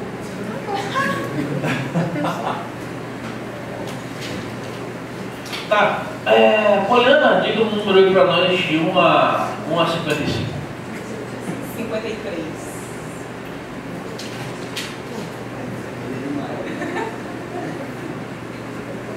Você vai escolher. É de 1 a 52. É 1 a 52. Perdão. 3. Bom número. Também acho.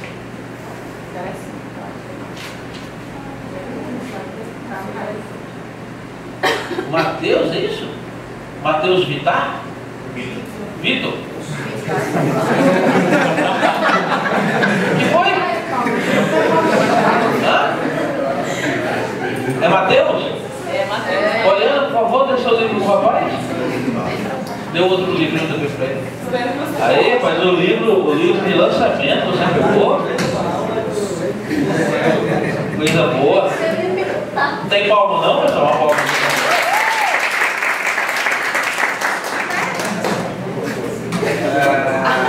Carmen, diga o número aí, Carmen. De 1 a 52. E não não pode ser 13, né? 22. Ai. Aí não, ele trocou. Ele tirou. Joselito Soares. Vai, Joselito. Joselito? Vai pegar o livro, Joselito. É bom que é a turma de Colônia. Vamos ver se É, eles interessa. Vamos ver se eles leem. Faz uma aula só pra... Boa leitura. Ganha 2, né? É um e uma moça. Mais ou menos. Eu tinha batido o palco com o Joselito. Diz o número. Teu nome tá aqui? Tá. Não, então não vai. Não tá não. Diz. 1 a 52. 30.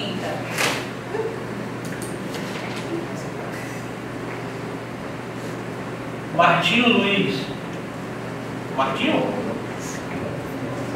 Hã? Perdeu. Podemos concordar que vai ser o número imediatamente. Não sei porque vocês não querem, vocês não sabem qual é o número. Vamos lá, aliás, vocês sabem quem é a pessoa, ou imediatamente vocês sabem. Carmen. 44. Fé, botou pouco. Gracineide. Gracineide, por favor, Gracineide. Muito bem.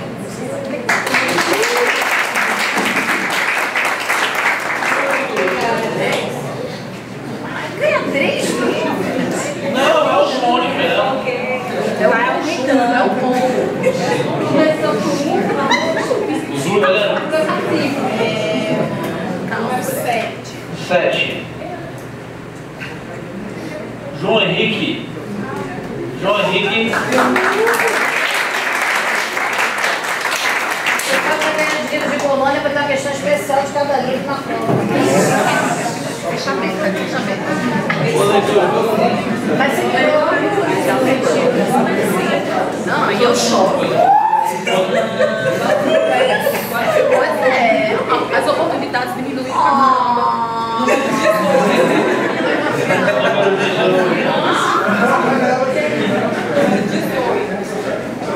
Paulo Costa.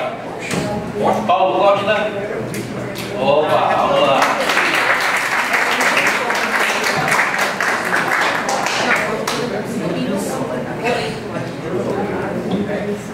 Bobo, acabaram de ir. Bom, quem quiser fazer, como é que chama? Quem quiser fazer uma investigação interna, está aqui, está tudo preparado. Uma auditoria, então, os números estão aqui.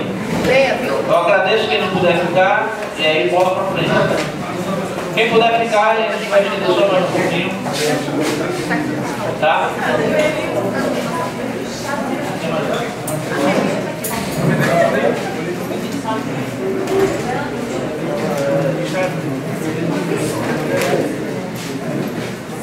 Qual é assim, a presença do evento?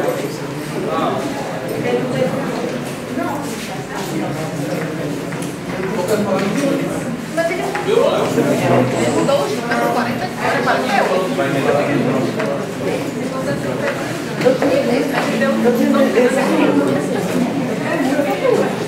Tá bom, meu filho? Já vai, doutor?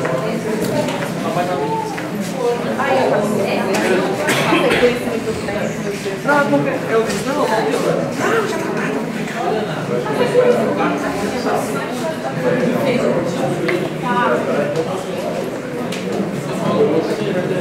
Vai ter o pai dele.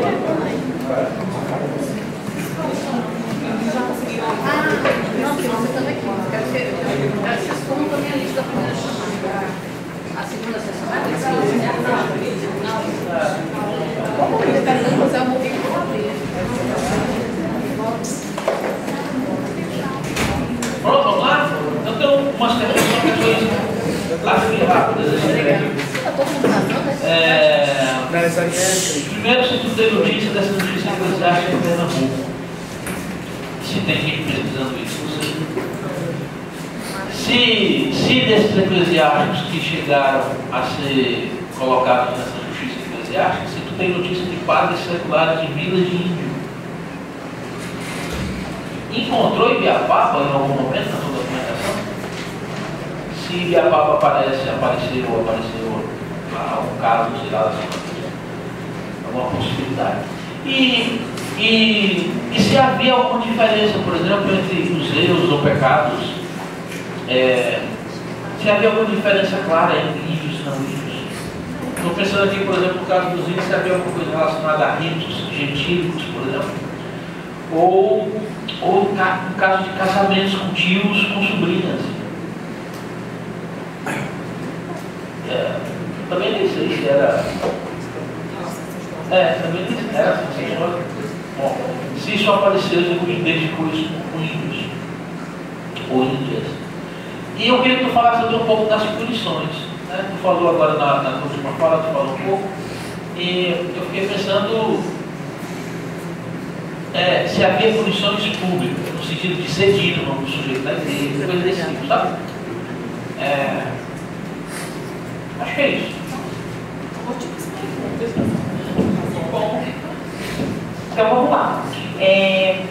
Como eu falei, justiça eclesiástica existiu em todos os bispados. O que a gente não tem ainda são fontes disponíveis para pesquisa, liberadas mesmo para o público.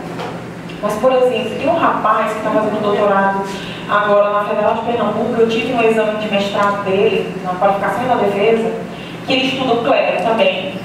Só que agora tenta ver um pouco do que seria essa justiça eclesiástica sem processo da justiça eclesiástica. Mas como que ele está fazendo isso? A partir de casos de jurisdição de foro misto ou mistifore.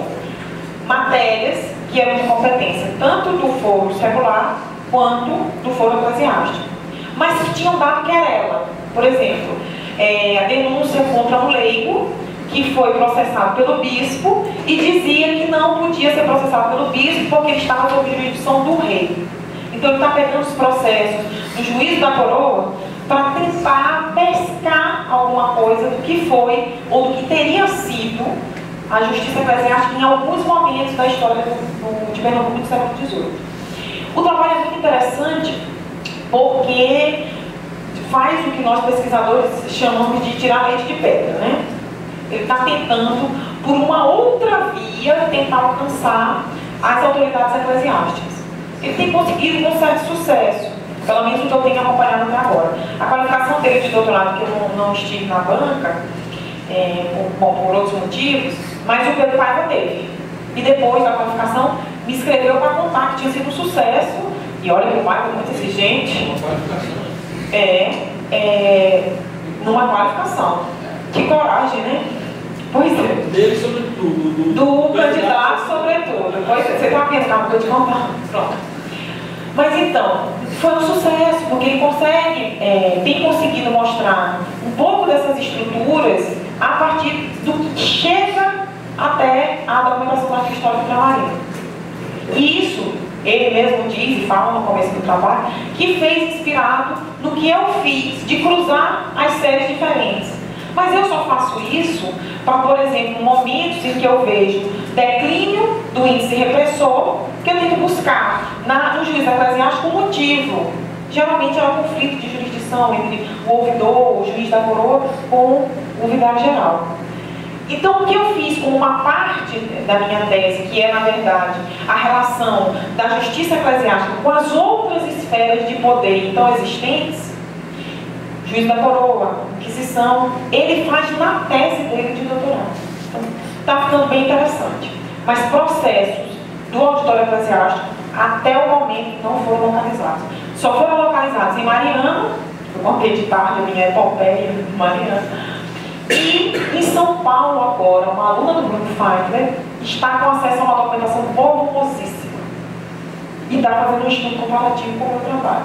Eu acho que vai ficar excelente. Porque vai mostrar um outro espaço, que já é do Estado do Brasil colonial, que a gente vai poder ver, por exemplo, os trâmites processuais, se há alinhamento jurídico, se não há alinhamento jurídico, vai ficar muito bacana. Padres seculares de Vila de Índios não eram autoridades eclesiásticas. Assim, não tiveram assento no capítulo da Sé. Sim, em casos, em processos. Mas o bispo não tinha jurisdição sobre índios alterados. O bispo não podia Não tinha jurisdição. Eu falo depois da... Sim, depois, sim, depois de 55, claro. Os regulares vão sair. Vão sair, perfeitamente. Onde tinha os regulares, era o provincial da ordem. Os bispos não tinham. Depois desse cenário, sim. Aparece. E Biapaba, infelizmente, não assinou, eu tinha te mandado. Lógico, eu não ia deixar de te mandar uma coisa dessa. Claro que sim. Eu tenho uma aluna de iniciação científica, Lígia, que está estudando exclusivamente, a atuação da justiça episcopal sobre os índios. Um trabalho pioneiro, muito interessante, inédito, que ela está discutindo, inclusive, o que é ser índio na primeira metade do século, e para a justiça, eu estou falando aqui para a justiça do bispo, e o que é ser índio na segunda metade do século, depois de 1755, da Lei da Liberdade dos Índios. E há uma alteração, eu contava aqui à tarde, há uma alteração não só na nomenclatura que esses índios são tratados, mas também há uma apropriação deles do discurso da lei. Então ele é índio, aí ela diz, forra pela lei. Ele diz, forro pela lei. Então aparece essa, pelo menos ela tem encontrado até agora. O trabalho não está concluído, de como você para a banca. Ela tem mapeado qual é a percepção da administração da justiça, como eles atuam sobre os índios, os discursos sobre os índios. Por exemplo, a categorização de pés descalços, gente de pouca conta, ignorantes.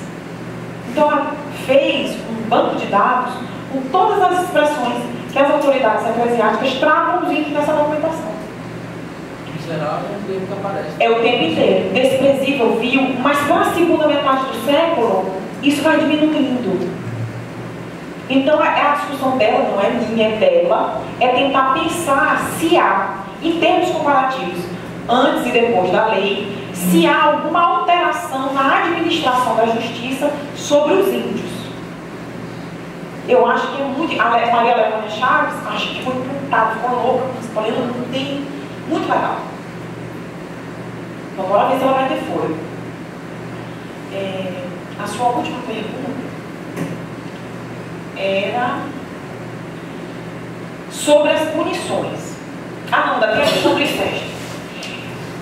Desde a documentação, desde a bibliografia mais tradicional que a gente tem, as próprias constituições tratam da dificuldade desses índios em absorver o sacramento do matrimônio, porque eram dados a relações sexuais muito amplas. O que para os portugueses soava como um pouco convencional, mas que de fato não era, porque os próprios portugueses pediam dispensa de impedimento para casar com primas, para casar com sobrinhas. E era dado, dependia do processo. Eu tenho 3 casos que têm dispensa. Inclusive, numa delas eram primos legítimos, ou primos direitos, como aparece na documentação. E havia impedimento? Havia direitos, sim. Como se explica então as genealogias? As famílias reais sendo tios com sobrinhos, por exemplo? São famílias reais. E havia dispensa especial, às vezes dada pelo Papa. Mas para os casos comuns, se você consulta as constituições da Bahia, ela meio que faz, inclusive a tipologia do que é impedimento em primeiro grau, dirimente, de quantos postados é o impedimento. Até hoje existe isso. É o que? Até 4 grau? 4. E dependendo da época, podia se dispensar o impedimento. Mas então, nesses casos, para os índios sempre alegavam que era falta de conhecimento da doutrina.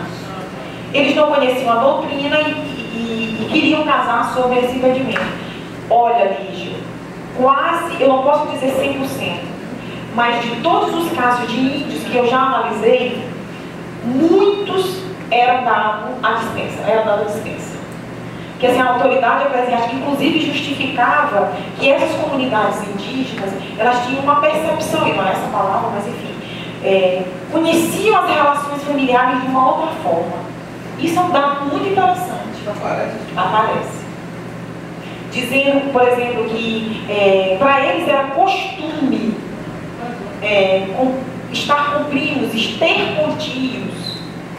O que, por exemplo, o Claude Abbeville, quando escreve A Missão dos Capuchinhos no Maranhão, que é uma coisa impossível, como é que eles vivem dessa maneira, o olhar do colonizador, que vê o pecado de toda parte. Mas o bispo já era, como diz o processo, mas paternal. E aparece isso, ademoestação paternal, dispensa paternal. Então ele age como um pai misericordioso que concede ao índio, não uma conquista, uma concessão, é isso que ele diz. Quanto às punições, elas foram efetivamente brandas. Então houve vigilância, processos, e o número de casos pode demonstrar isso, mas a noção de reconciliar esse pecador era muito maior do que expurgar. Muito maior. Isso eu posso afirmar com segurança. Porque se você pega um quantitativo de dados, eu mostrei gráficos de índice de repressões, se você pega os dados para todo o século, o que a gente observa é que em 429 processos nós temos um caso de degredo. O rapaz da Globo? E foi, não, esse foi, ele foi dispensado das ordens. Um caso de degredo foi esse das relações incestuosas do pai com as duas filhas, inclusive uma filha menor, como ele diz aqui, criança. Esse foi enviado no primeiro navio que saiu do Maranhão para a África. E a mando do vigário-geral, ou seja, o bispo, ou o seu oficial, no caso do vigário-geral, tinha jurisdição para degradar. Não precisava só foi acompanhado por uma autoridade secular, porque isso era praxe, mas foi degradado. E um padre que foi degradado, mas eu nem sei se a gente pode chamar de degredo, porque ele saiu de São Luís e foi para Itapecuru, bem aqui. Mas ele foi processado 8 vezes, ele era reincidente 8 vezes em concubinato com a Maria Pereira, que era sua comadre de cognição espiritual. Eu conto esse caso no meu livro. Era comadre, então é parente de cognição espiritual. É relação incestuosa. Porque padrinho é relação incestuosa.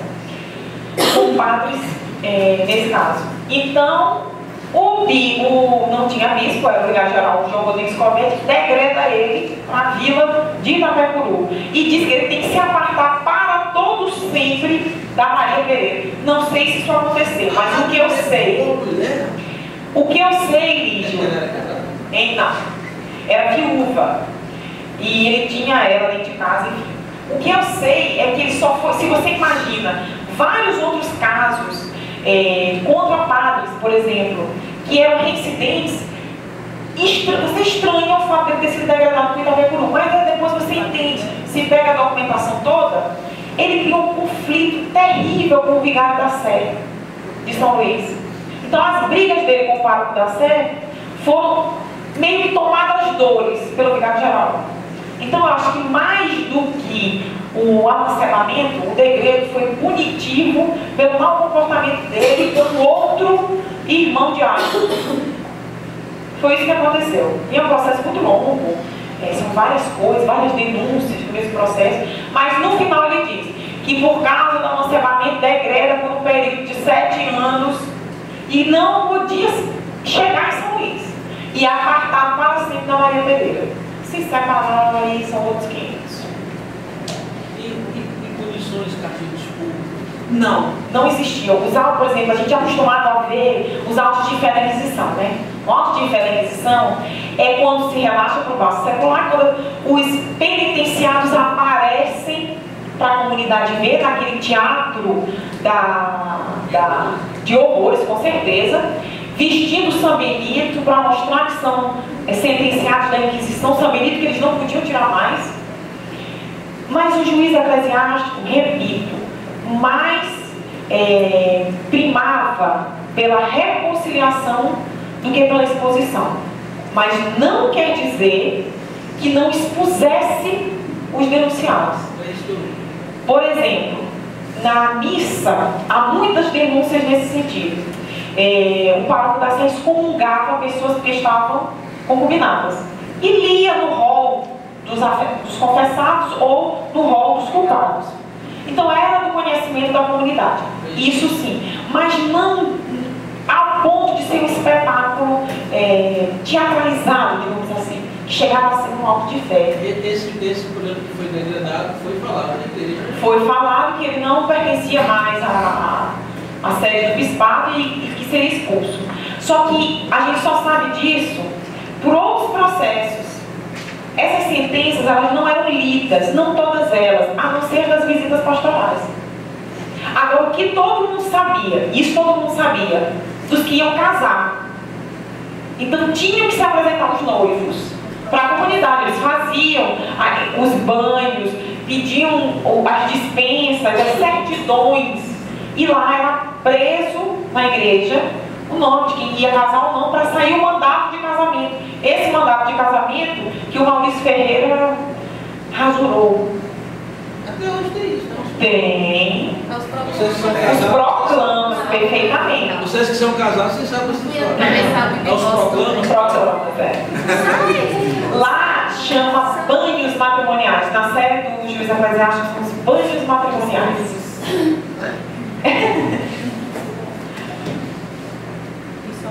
Mais alguma coisa? Sim. Pequenas dúvidas. Na esfera jurídica, assim, há uma diferença na hierarquia das normas e das constituições, porque eles você vê aqui para a esfera estadual, das capitanias, e as ordenações que valem para todo o Império Ultramarino. Outra coisinha, você falou à tarde que uma legislação mais racista que a portuguesa. Que a portuguesa. Não é sua área, mas fazer uma comparação aqui meio a lá, Sérgio Parque de Holanda. Você acha então que Portugal teria sido mais rígido que a Espanha na doutrinação da evangelização da fé? Porque eles também colocou muitos casos que eles atenuaram muito. O objetivo é que eles houvesse essa reconciliação, que nem sempre, que nem sempre é exposto, né, em alguns casos. E uma outra dúvida. Eu acho que o Pombal, ou foi o Dom José, ninguém sabe quem governa quem, a articulação deles foi impressionante. O Dom José também governava. Apesar que se pensa que é só o Pombal. Né? Então, o Sebastião José ou o Dom José suspendeu, se não me engano, a Inquisição. Mas ela de fato, né, que continuou até 1821. No entanto, aqui na América Portuguesa, essa coisa institui essa visitação, Santo Ofício, lá na capital do Maranhão, né? 1763, eu acho. Então, acho que eram essas aí. Ótimas perguntas. Vamos lá. A jurisdição. Qual é a jurisdição desse tribunal? Pronto, nós estamos na América Portuguesa e eu aqui falei para vocês que as constituições, primeiro do Arcebispado da Bahia, de 1707, é a legislação que vigia em toda a colônia. Mesmo não estando o Maranhão sufragâneo do Arcebispado da Bahia. Então, a sufraganidade para o Patriarcado de Lisboa não significa alinhamento jurídico. Não eram as constituições de Lisboa que vigiam o Maranhão e o Bispado do Pará no século XVIII. Então, há uma legislação que adapta as constituições, que adapta o Concílio de Trento para a colônia, e é essa mesma legislação utilizada na colônia inteira. Aí você fala da legislação espanhola. Não se esqueça que entre 1580 e 1640, Portugal e Espanha eram coroas unidas. Então, as ordenações filipinas dos Filipos é de 1603. E essa vai até adiante. Então, as ordenações filipinas, que também trazem crimes como furto, homicídio, concubinato, que são muito parecidos com os crimes que as constituições colocam sob a jurisdição do bispo, é também uma legislação civil que é utilizada, inclusive, no auditório eclesiástico. Então, para casos de mistifore, ou de foro misto, utilizava-se tanto as constituições quanto as ordenações filipinas. Sim, aqui. E aqui que eu digo no Maranhão, não sei para outras partes do Brasil, mas muito provavelmente era assim também, existia um alinhamento jurídico. Além dessa legislação, existiam os tratadistas e os juristas que escreviam sobre matérias específicas. Então eu tive que consultar, e foi a parte mais difícil do livro. Desculpa. Eu tive que consultar os tratadistas desde o final do século XVII até a primeira metade do século XVIII. Tipo leis extravagantes, não é isso? Não só leis extravagantes, mas tratados e discussões jurídicas mesmo, escritas em latim, que eram utilizadas em Portugal, mas que apareciam, e aqui eu fiz toda inventariei o que aparece de bibliografia nesse Tribunal do Maranhão. O que os advogados, procuradores, promotores liam sobre legislação para usar nos processos. Isso Paiva me obrigou a fazer, mas ficou ótimo. Então, Vegas, o Temudo, o Farinati, então os teóricos, digamos assim, os tratadistas, também eram utilizados nessas causas. Inclusive, tem um que vai te interessar, que é sobre a possibilidade de punir os índios na jurisdição do bispo, utilizando uma legislação hispânica. Eu mostrei esse processo para a Maria Leônia. Então, assim, o que é o índio? Ele não pode ser entendido por uma legislação portuguesa. Ele não pode ser entendido por esses tratadistas do século XVII. Aí, ele cita, o advogado, o procurador, toda uma legislação sobre os índios de Castela. É muito interessante. É como se fosse uma doutrina, então. É lei. São leis, são tratados, são teóricos do direito mesmo. É doutrina. Tratadistas. Aprendi que não se deve falar doutrina, literatura jurídica, e dentro dessa literatura jurídica existem várias especificidades. Os tratadistas, os praxistas, os decisionistas. Na época, né? Sim. É porque de doutrina, né? Hoje é. Então, a doutrina tem um chulo. Pois é. Por isso que mas eu não quis direto. Mas é isso que eu estou dizendo. São tratadistas. Por isso que eu insisto que o que aparece na legislação do auditório são os tratadistas. Mas para a época era chulo, doutrina, é isso? Porque hoje a lá não usa doutrina. Na época, né? Era chulo, né? Não, ainda hoje. Não, é fonte do direito. Doutrina, pô, fiz direito, pode ver o que você vê. Doutrina extravagante, doutrina alienígena, doutrina nacional. Não, USP não se usa. Juristas, colegas, não usam doutrina. É literatura jurídica. Uma coisa é você usar doutrina aqui, mas quando você vai trabalhar no processo, etc., você não vai usar a palavra doutrina. Não são doutrinadores, são tratadistas. Voltando à questão do Pará, que você perguntou sobre a visitação, o que é esse cenário? Tem direito. Oi? Não, o meu irmão. Ele tem isso aí. Não, é generalização. Sim, não, é generalização sem dúvida. E se você pega, por exemplo, voltando a essa questão, se você pega esses decisionistas, esses tratadistas do final do século XVII, e estuda as bibliotecas deles, estuda o Nunca Marinha, assim, na história do português, tem uma tese muito interessante sobre o que é um advogado perfeito nesse período. O que ele tem que ler, o que ele tem que consultar, que literatura jurídica era considerada fundamental. Então as expressões que aparecem são o tempo inteiro, decisionistas, tratadistas, e mesmo ordenamento jurídico. Então, nada além desse universo semântico, que é um universo semântico, que não é só o período colonial, também ainda muito presente.